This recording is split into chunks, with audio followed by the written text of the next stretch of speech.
ಎಲ್ಲರೂ ಹೇಗಿದ್ದೀರಾ? Welcome back to my channel. ಇವತ್ತಿನ ವ್ಲಾಗಲ್ಲಿ ಎಲ್ಲ ಬಿಟ್ಸ್ ಆ್ಯಂಡ್ ಪೀಸಸ್ ಥರ ಎಲ್ಲ ಸ್ವಲ್ಪನೇ ಹಾಕಿದ್ದೀನಿ. ಇವತ್ತು ಮೆಟ್ರೋ ಶಾಪಿಂಗ್ ಬಂದಿದ್ದೀವಿ. ಸ್ವಲ್ಪ ಸಾಮಾನು ಬೇಕಾಗಿತ್ತು ಮನೆಗೆ. ಈ ಕಡೆ ಮೆಟ್ರೋ ಓಪನ್ ಆದಾಗಿಂದ ಎಷ್ಟು ಸತಿ ಹೋಗಿದ್ದೀನೋ ಗೊತ್ತಿಲ್ಲ. ತಿಂಗಳಲ್ಲಿ ಒಂದು 3-4 ಸಲ ಅಂತೂ ಆಗುತ್ತೆ. ನಾನು ಲಾಸ್ಟ್ ವೀಡಿಯೋಲಿ ಒಂದು ಸತಿ ಹಾಕಿದ್ದೆ. ಅದಾದಮೇಲೆ ನಾನು ವಿಡಿಯೋ ಮಾಡ್ಕೊಂಡಿಲ್ಲ ಹಾಕಿದ್ದೆ ಅಂತ. ಮತ್ತು ಇವಾಗಲೇ ವಿಡಿಯೋ ಮಾಡ್ಕೊತಿರೋದು. ಎಲ್ಲ ಒಂದೇ ಕಡೆ ಹೋಲ್ಸೇಲ್ ಪ್ರೈಸಲ್ಲಿ ಸಿಗೋದ್ರಿಂದ ನಾವು ಯೂಶ್ವಲಾಗಿ ಇಲ್ಲಿ ಪ್ರಿಫರ್ ಮಾಡ್ತೀವಿ. ಮತ್ತು ಮೇನ್ ನನ್ನ ಮಗನಿಗೋಸ್ಕರ ಅವನಿಗೂ ಇಲ್ಲಿ ಬರೋದಂದರೆ ತುಂಬ ಇಷ್ಟ. ಅವ್ನು ಜಸ್ಟ್ ಏನು ಶಾಪಿಂಗ್ ಮಾಡ್ತಾನೋ ಬಿಡ್ತೀನೋ ಗೊತ್ತಿಲ್ಲ, ಟ್ರಾಲಿಲಿ ಕುತ್ಕೊಂಡು ಆರಾಮಾಗಿ ಎಲ್ಲ ನೋಡ್ಕೊಂಬರ್ಬೇಕು ಅವನು. ಸೊ ನಮ್ಮ ಲಿಸ್ಟಲ್ಲಿರೋ ಒಂದೊಂದು ಐಟಮ್ನ ತೊಗೊಳಕ್ಕೆ ಶುರು ಮಾಡಿದ್ವಿ. ಹೊಸ ಏನು ಪ್ರಾಡಕ್ಟ್ಸ್ ಬಂದಿದೆ ಅಂತ ತಿಳ್ಕೊಳ್ಳೋ ಕುತೂಹಲ ನಂದಾದರೆ, ಇವಳು ಸಿಕ್ಕಿದ್ದೆಲ್ಲ ಎತ್ತಾಕೊತಾಳೆ ಅನ್ನೋ ಯೋಚನೆ ನಮ್ಮ ಯಜಮಾನ್ರಿಗೆ. ನನ್ನ ಮಗನಿಗೆ ಇವ್ರು ಯಾಕೆ ಒಂದೇ ಕಡೆ ನಿಂತಿದ್ದಾರೆ ಅನ್ನೋ ಯೋಚನೆ ಅವನಿಗೆ. ಸೊ ಇದೇ ಥರ ನಮ್ಮದು ಶಾಪಿಂಗ್ ಕಂಟಿನ್ಯೂ ಆಯಿತು. ಮೇಯ್ನು ನಾವು ಒಂದು ರೀಸನ್ ಹೋಗಿದ್ದೇನು ಅಂತಂದರೆ, ಇಲ್ಲಿ ಸಕ್ಕರೆ ಕುಟ್ಟಿ ಅಂದರೆ ಮಾವಿನ ಹಣ್ಣಲ್ಲಿ ಸಕ್ಕರೆ ಕುಟ್ಟಿ ಅಂತ ಸಿಗುತ್ತೆ. ಆ ಹಣ್ಣು ತುಂಬ ಚೆನ್ನಾಗಿತ್ತು. ಅದೊಂದು ರೀಸನ್ಗೋಸ್ಕರ ಅಂತ ಹೋಗಿ ನೋಡಿ ಇಷ್ಟೆಲ್ಲ ತೊಗೊಂಬರಂಗಾಯಿತು. ಬಿಲ್ಲಿಂಗ್ ಎಲ್ಲ ಮುಗಿಸ್ಕೊಂಡು ನಾವು ಹೊರಟಿದ್ದು ಮಲ್ಲೇಶ್ವರಮಲ್ಲಿರೋ ದತ್ತಾತ್ರೇಯ ಸ್ವಾಮಿ ದೇವಸ್ಥಾನಕ್ಕೆ. ಈ ಗುರುಗಳ ದರ್ಶನ ಪಡೆದ್ರೆ ಮನ್ಸಿಗೆ ಏನೋ ಒಂಥರ ಶಾಂತಿ ನೆಮ್ಮದಿ ಅಂತ ಅನಿಸುತ್ತೆ. ನಾವಿಲ್ಲಿ ರೆಗ್ಯುಲರಾಗಿ ಬರ್ತಾ ಇರ್ತೀವಿ ಎವ್ರಿ ಥರ್ಸ್ಡೇಸು. ಬಟ್ ರೀಸೆಂಟಾಗಿ ಬಂದಿರಲಿಲ್ಲ, ಸುಮಾರು ದಿನ ಆಗಿತ್ತು. ಇಲ್ಲಿ ಇರೋ ಔದುಂಬರ ಮರದ ಕೆಳಗಡೆ ನೋಡಿ, ಇಲ್ಲಿ ಒಂದು ದೇವರಿದೆ, ದತ್ತಾತ್ರೇಯ ಸ್ವಾಮಿ. ಈ ಮರ ಸುತ್ತದಿಂದನೂ ಅಷ್ಟೇ ಎಷ್ಟೋ ಪಾಪಗಳು ನಿವಾರಣೆ ಆಗುತ್ತೆ ಅನ್ನೋದು ಗ್ರಂಥದಲ್ಲಿ ಸಹ ಇದೆ. ಇದ್ರ ಪೂಜೆ ಸಹ ನಾನು ಮಾಡ್ತಾಯಿದ್ದೆ. ಇನ್ನೊಂದು ಸತಿ ಯಾವಾಗಲಾದರೂ ಅದ್ರದ್ದು ಡೀಟೇಲ್ಸ್ ನಿಮ್ಗೆ ಹೇಳ್ತೀನಿ. ನಾನು ಮರ ಸುತ್ತೋ ಅಷ್ಟರಲ್ಲಿ ನನ್ನ ಮಗ ಇಲ್ಲಿರೋ ಕಾರ್ನ ನೋಡಿಕೊಂಡು ಇದನ್ನು ಎಕ್ಸ್ಪ್ಲೋರ್ ಮಾಡ್ಕೊಂಡು ಕೂತಿದ್ದ. ಆ್ಯಕ್ಚುಲಿ ನಾವು ದೇವಸ್ಥಾನಕ್ಕೆ ಹೋಗೋಕೆ ಇನ್ನೊಂದು ರೀಸನ್ ಏನಂದರೆ, ಇಲ್ಲಿ ಪಕ್ಕದಲ್ಲೇ ಇರೋ ಗೇಮ್ಸ್ ಕಾರ್ಟ್. ಇಲ್ಲಿ ನನ್ನ ಹಸ್ಬೆಂಡು PS4 ಏನೋ ಒಂದು ಪ್ರಾಬ್ಲಮ್ ಆಗಿತ್ತು, ಅದನ್ನು ರಿಪೇರಿ ಕೊಡೋಕ್ಕೋಸ್ಕರ ಅಂತ ಬಂದ್ವಿ. ಜಾಯ್ಸ್ಟಿಕ್ನ ಏನೇ ಹೇಳಿ, ಈ ಎಲೆಕ್ಟ್ರಾನಿಕ್ ಗ್ಯಾಜೆಟ್ಸು ಇಟ್ಟಿದ ಹತ್ರನೇ ರಿಪೇರಿ ಆಗುತ್ತೋ ಇಲ್ಲ ನಾವೇ ರಿಪೇರಿ ಮಾಡ್ತೀವೋ ಗೊತ್ತಿಲ್ಲ, ದುಡ್ಡು ಮಾತ್ರ ಸುರಿಬೇಕು ಒಂದು ಸತಿ ಹಾಳಾದರೆ. ಇನ್ನು ಅದನ್ನು ರಿಪೇರಿಗೆ ಕೊಟ್ಟು ನಾವು ಹೊರಟಿದ್ದು RT ನಗರ್ ಕಡೆಗೆ. ನಾವು ಮಲ್ಲೇಶ್ವರಮಿಂದ ಸದಾಶಿವನಗರ್ ಬಂದು ಅಲ್ಲಿಂದ ಹೊರಟ್ವಿ. ನೋಡಿ, ಡಾಕ್ಟರ್ ರಾಜ್ಕುಮಾರ್ ಸರ್ ಅವ್ರ ಮನೆ ಇದು. ನಾವು ಯೂಶ್ವಲಾಗಿ ಸದಾಶಿವನಗರಿಂದ ಬಂದರೆ ಈ ರೋಡಲ್ಲೇ ಬರೋದು. ಸೊ ಹಂಗೆ ಒಂದು ಕ್ಲಿಪ್ಪಿಂಗ್ ತೊಗೊಂಡೆ.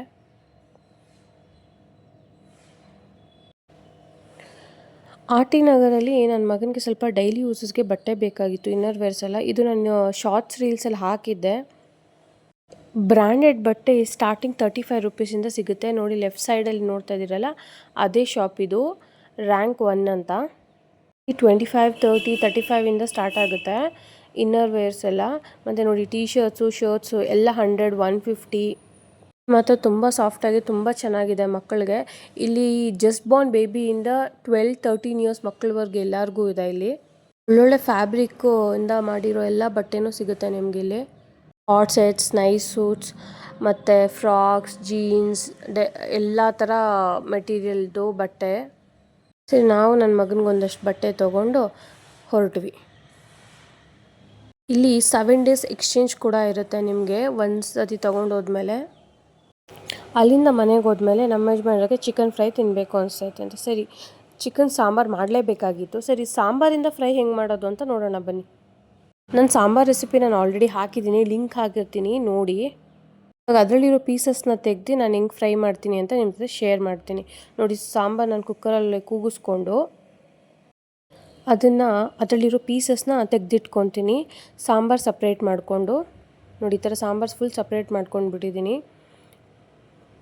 ಪೀಸಸ್ನ ತೆಗೆದಿಟ್ಕೊಂಡು ಆ ಪೀಸ್ಗೆ ಸ್ವಲ್ಪ ಸಾಂಬಾರು ಹಾಕಿ ಅದನ್ನು ಸ್ವಲ್ಪ ಗಟ್ಟಿ ಗೊಜ್ಜು ಥರ ಮಾಡ್ಕೊಂಡು, ಇನ್ನೊಂದು ಕಡೆ ಬಾಣಲಿಲಿ ಈರುಳ್ಳಿ, ಹಸಿಮೆಣಸಿನ್ಕಾಯಿ, ಕೊತ್ತಂಬರಿ ಸೊಪ್ಪು ಹಾಕಿ ಚೆನ್ನಾಗಿ ಫ್ರೈ ಮಾಡಿಕೊಂಡು ಅದಕ್ಕೆ ಗರಂ ಮಸಾಲೆ ಹಾಕ್ಬಿಟ್ಟು ಮಿಕ್ಸ್ ಮಾಡಿ, ಈ ಚಿಕನ್ ಏನು ಬೇಯಿಸಿಟ್ಕೊಂಡಿರ್ತೀರ ಅದನ್ನು ಮಿಕ್ಸ್ ಮಾಡಿ ಚಿಕನ್ ಫ್ರೈ ರೆಡಿ. ಅಷ್ಟೇ ಚಿಕನ್ ಫ್ರೈ. ನಾನು ಮಾಡೋ ಸಿಂಪಲ್ ಚಿಕನ್ ಫ್ರೈ ರೆಸಿಪಿ ನಿಮ್ಮ ಜೊತೆ ಇವತ್ತು ಶೇರ್ ಮಾಡಿದ್ದೀನಿ. ಇದು ನೆಕ್ಸ್ಟ್ ಡೇ ವ್ಲಾಗ್ ಆಗಿರುತ್ತೆ. ನಾವು ಇವತ್ತು ಎಲ್ಲಿ ಹೊರಟಿದ್ದೀವಿ ಅಂತಂದರೆ, ನಮ್ಮ ನೇಬರ್ ಅವ್ರದ್ದು ಒಂದು ಫಂಕ್ಷನ್ ಇತ್ತು. ಅವರು ಕ್ರಿಸ್ಟಿಯನ್ಸು. ಕನ್ಫರ್ಮೇಷನ್ ಫಂಕ್ಷನ್ ಇವ್ರದ್ದು. ಕನ್ಫರ್ಮೇಷನ್ ಅಂದರೆ ಏನು ನನಗೂ ಗೊತ್ತಿರಲಿಲ್ಲ ಅಲ್ಲಿ ಹೋಗೋವರೆಗೂ, ಅದಂದರೆ ಏನು ಅಂತ. ಏನೋ ಫಂಕ್ಷನ್ ಅಂತ ಅಂದ್ಕೊಂಡಿದ್ದೆ. ಫಸ್ಟ್ ಟೈಮ್ ನಾನು ಈ ಥರ ಫಂಕ್ಷನ್ ಅಟೆಂಡ್ ಮಾಡಿರೋದು. ಅಂದರೆ ಇವ್ರದ್ರಲ್ಲೇ ಸೆಕೆಂಡ್ ಟೈಮ್ ಇದು. ಫಸ್ಟ್ ಟೈಮ್ ಇವ್ರದ್ದೇ ಒಂದು 3-4 ಇಯರ್ಸ್ ಬ್ಯಾಕು, ಇದು second time.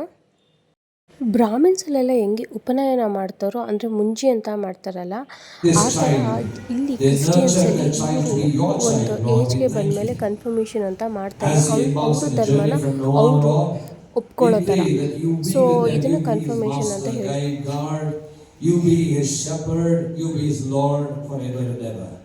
We commit to joy. ನಮಗೂ ಇದು ಹೊಸ ಎಕ್ಸ್ಪೀರಿಯೆನ್ಸು, ಅದಕ್ಕೆ ಫುಲ್ ಫಂಕ್ಷನ್ ನಾವು ಅಟೆಂಡ್ ಮಾಡಿದ್ವಿ. ಇನ್ನು ಫಂಕ್ಷನ್ ಎಂಡಿಗೆ ಬಂತು. ಆ ಹುಡುಗ ಏನು ಹೇಳಿದೆ ಕನ್ಫರ್ಮೇಷನು ಅವನು ಮಾತಾಡ್ದ. ಸೊ ಅವ್ರ ಅಪ್ಪ ಅಮ್ಮಗೆ ಥ್ಯಾಂಕ್ಸ್ ಹೇಳಿ, ವೋಟ್ ಆಫ್ ಥ್ಯಾಂಕ್ಸ್, ಮತ್ತು ಅವ್ರ ಫ್ರೆಂಡ್ಸ್ಗೆ ಫ್ಯಾಮಿಲಿಗೆ ಎಲ್ಲರಿಗೂ ಥ್ಯಾಂಕ್ಸ್ ಹೇಳಿ ಅಲ್ಲಿಗೆ ಈ ಫಂಕ್ಷನ್ನ ಎಂಡ್ ಮಾಡಿ.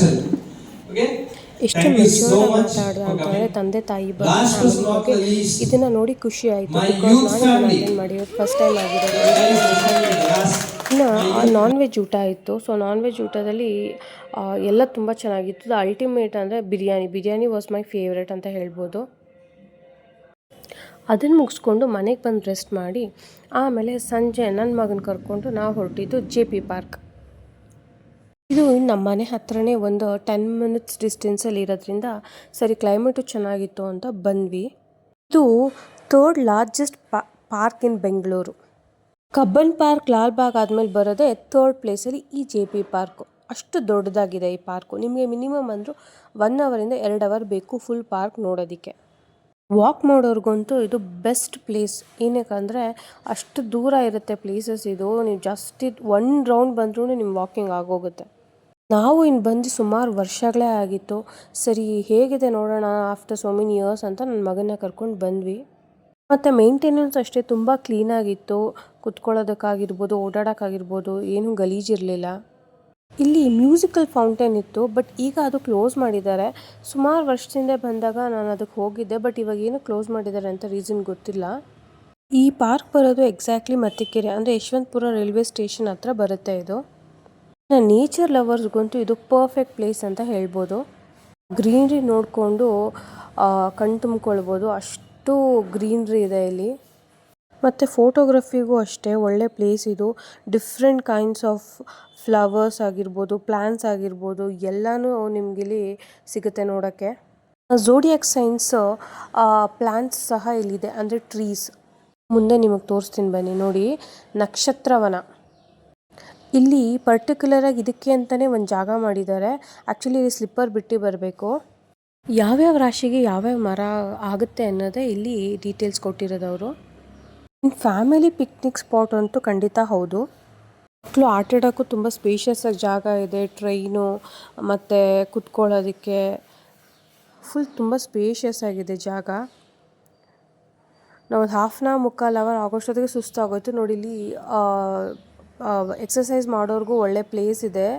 ಜಾಸ್ತಿ ಜನ ಏಜ್ ಆಗಿರೋರೇ ಇದ್ದರು. ನಮಗೂ ಸಾಕಾಯಿತು. ಸರಿ ಒಂದು ಕಾಫಿ ಬ್ರೇಕ್ ತೊಗೊಳ್ಳೋಣ ಅಂತ ಅಲ್ಲಿಂದ ನಾವು ಬಂದಿದ್ದು ಮಲ್ಲೇಶ್ವರಮಲ್ಲಿರೋ ಬ್ಯಾಂಗ್ಳೂರು ಕೆಫೆಗೆ. ರಾಮೇಶ್ವರಂ ಕೆಫೆ ಆದಮೇಲೆ ಟ್ರೆಂಡಿಂಗಲ್ಲಿರೋದೇ ಈ ಬೆಂಗಳೂರು ಕೆಫೆ. ಸರಿ ನಾವು ಇಲ್ಲಿ ಸ್ವಲ್ಪ ಕಾಫಿ ಕುಡ್ಕೊಂಡು ಹೋಗೋಣ ಅಂತ ಆ ಮಳೆಯಲ್ಲಿ ಬಂದ್ವಿ. ಇನ್ನಿಗೆ ಇಲ್ಲಿ ವ್ಲಾಗ್ ಎಂಡ್ ಮಾಡೋ ಟೈಮ್. ಯಾರೆಲ್ಲ ನನ್ನ ಚಾನಲ್ ಸಬ್ಸ್ಕ್ರೈಬ್ ಮಾಡಿದೆ ನೋಡಿ, ಸಬ್ಸ್ಕ್ರೈಬ್ ಮಾಡ್ಕೊಳ್ಳಿ, ಲೈಕ್ ಮಾಡಿ, ಶೇರ್ ಮಾಡಿ, ಪಕ್ಕದಲ್ಲಿರೋ ಬೆಲ್ಲೈಕನ್ನ ಕ್ಲಿಕ್ ಮಾಡಿ. ಇಲ್ಲಿಗೆ ನನ್ನ ವ್ಲಾಗ್ ಮುಗಿಸ್ತಾ ಇದ್ದೀನಿ. ಮತ್ತೆ ನೆಕ್ಸ್ಟ್ ವ್ಲಾಗ್ ಜೊತೆ ಸಿಗೋಣ. Until then take care. ಎಲ್ರಿಗೂ ಬಾಯ್.